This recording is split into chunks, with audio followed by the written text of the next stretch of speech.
Hello everyone, welcome back to another video of this channel. आज की video में हम डिस्कस करेंगे गेट 2012 के पेपर को। आज की जो हमारी सेक्शन होगी वो होगी लीनियर अलजेब्रा, और साथ ही साथ ये जो वीडियो है ये है पार्ट 6 इस सीरीज़ का। तो चलिए स्टार्ट करते हैं आज की वीडियो को। आज का क्वेश्चन कुछ इस तरीके का है। इसमें जो है सबसे पहले हम मान के चलेंगे कि v जो है वो किसके बराबर है, c की पावर 2 के बराबर है।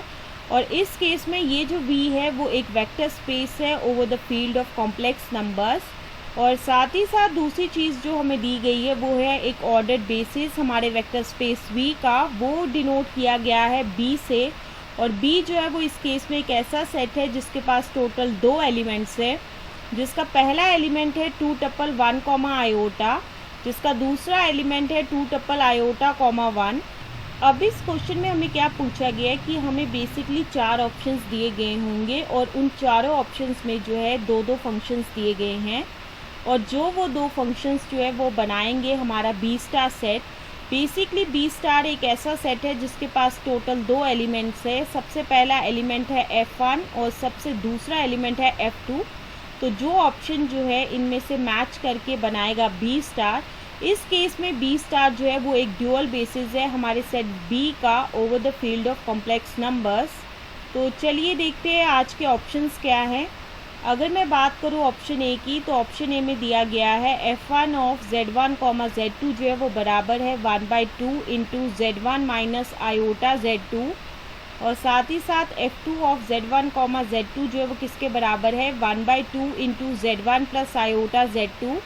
अगर मैं बात करूँ ऑप्शन बी की, तो ऑप्शन बी में दिया गया है f1 ऑफ z1 z2 जो है वो किसके बराबर है 1/2 into z1 plus iota z2। और साथ ही साथ f2 ऑफ z1 z2 जो है वो किसके बराबर है 1/2 into iota z1 plus z2।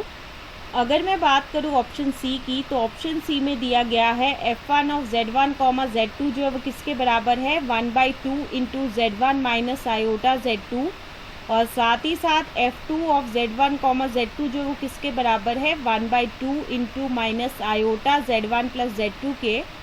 अगर मैं बात करूँ ऑप्शन डी की, तो ऑप्शन डी में हमें दिया गया है f1 ऑफ z1 z2 जो है वो किसके बराबर होगा 1/2 into z1 plus iota z2। और साथ ही साथ f2 ऑफ z1 z2 जो है वो किसके बराबर है 1/2 into minus iota z1 plus z2 के। तो अब हम जानने की कोशिश करेंगे कि इनमें से कौन सा ऑप्शन जो है वो बनेगा बी स्टार। और इस केस में बी स्टार जो है वो क्या है, ड्यूअल बेसिस है हमारे सेट बी का over the field of complex numbers.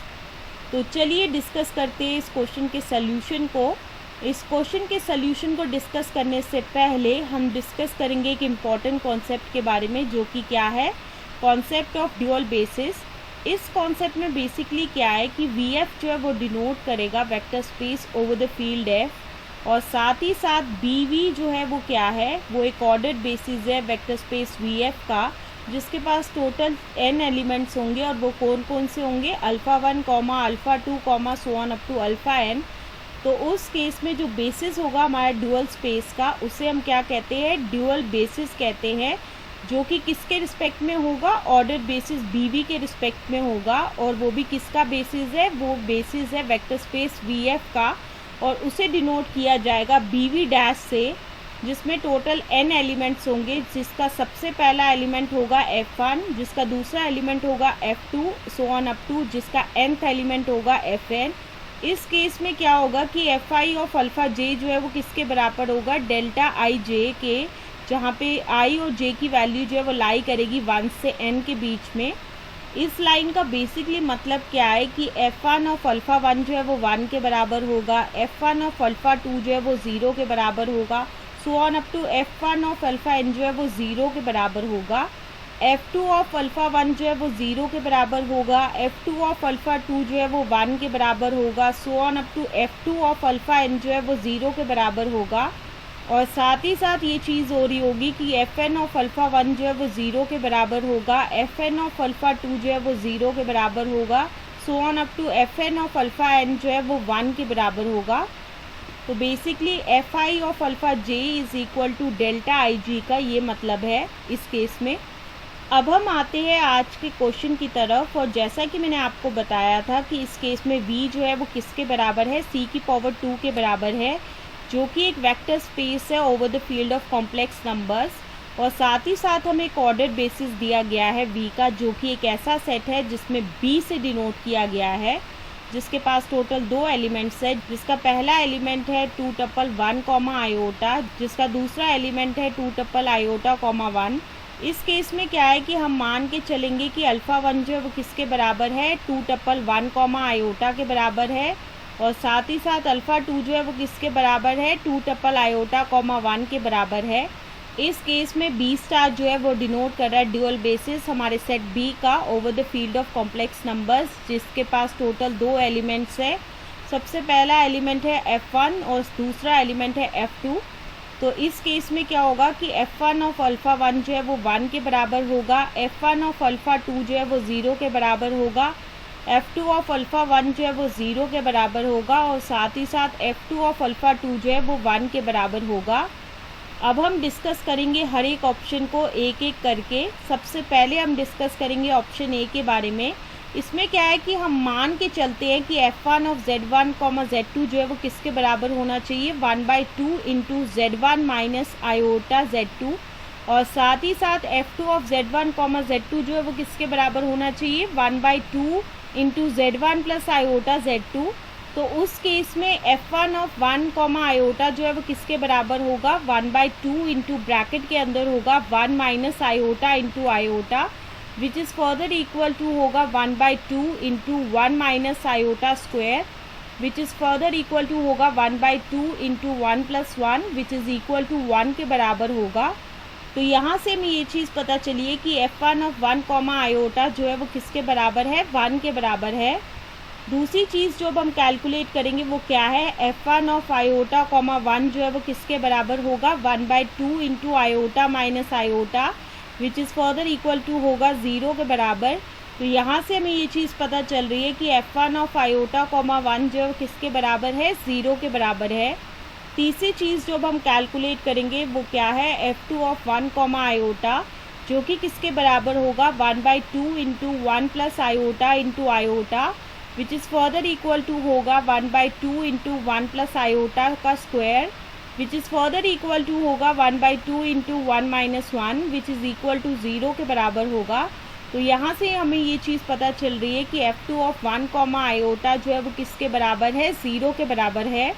चौथी चीज़ हम ये कैलकुलेट करेंगे कि f2 ऑफ आयोटा कॉमा 1 जो है वो किसके बराबर होगा, 1/2 into iota plus iota, which is further equal to होगा 2 iota divided by 2, which is further equal to होगा आयोटा के बराबर।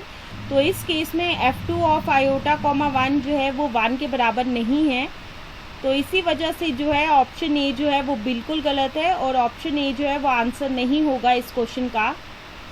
अब हम आते हैं ऑप्शन बी की तरफ। और ऑप्शन बी में क्या है कि हम मान के चलेंगे कि f1 of z1 comma z2 जो है वो किसके बराबर है, 1/2 into z1 plus iota z2। और साथ ही साथ f2 of z1 comma z2 जो है वो किसके बराबर है, 1/2 into iota z1 plus z2 के। अब हमारा नेक्स्ट स्टेप ये होगा कि हम कैलकुलेट करेंगे f1 ऑफ 1 कॉमा आयोटा जो कि किसके बराबर होगा, 1/2 into 1 plus iota into iota, which is further equal to होगा 1/2 into 1 plus iota square, which is further equal to होगा 1/2 into 1 minus 1, which is further equal to होगा 0 के बराबर। तो यहाँ से हमें ये चीज़ पता चल रही है कि f1 ऑफ 1 कॉमा आयोटा जो है 0 के बराबर है, जो कि 1 के बराबर नहीं है इस केस में। तो इसी वजह से जो है ऑप्शन बी जो है वो बिल्कुल गलत है, और इसी वजह से ऑप्शन बी जो है वो आंसर नहीं होगा इस क्वेश्चन का।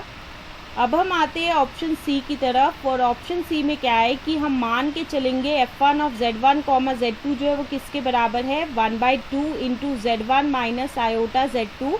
और साथ ही साथ f2 of z1 comma z2 जो है वो किसके बराबर है, 1/2 into minus iota z1 plus z2 के। जैसा कि हम ऑप्शन ए में डिस्कस करके आए हैं कि f1 ऑफ 1 कॉमा आयोटा जो है वो 1 के बराबर है, और साथ ही साथ f1 ऑफ आयोटा कॉमा 1 जो है वो 0 के बराबर है।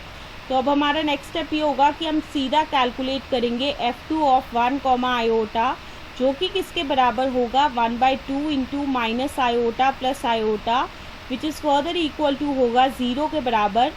और साथ ही साथ F2 ऑफ आयोटा कॉमा 1 जो है वो किसके बराबर होगा 1/2 into minus iota into iota plus 1 which is further equal to होगा 1/2 into 1 plus 1 which is further equal to होगा 1 के बराबर। तो इस पूरी डिस्कशन से हमें ये चीज़ पता चल रही है कि जो F1 और F2 जो है ऑप्शन सी में वो सेटिस्फाई कर रहे हैं इस कंडीशन को।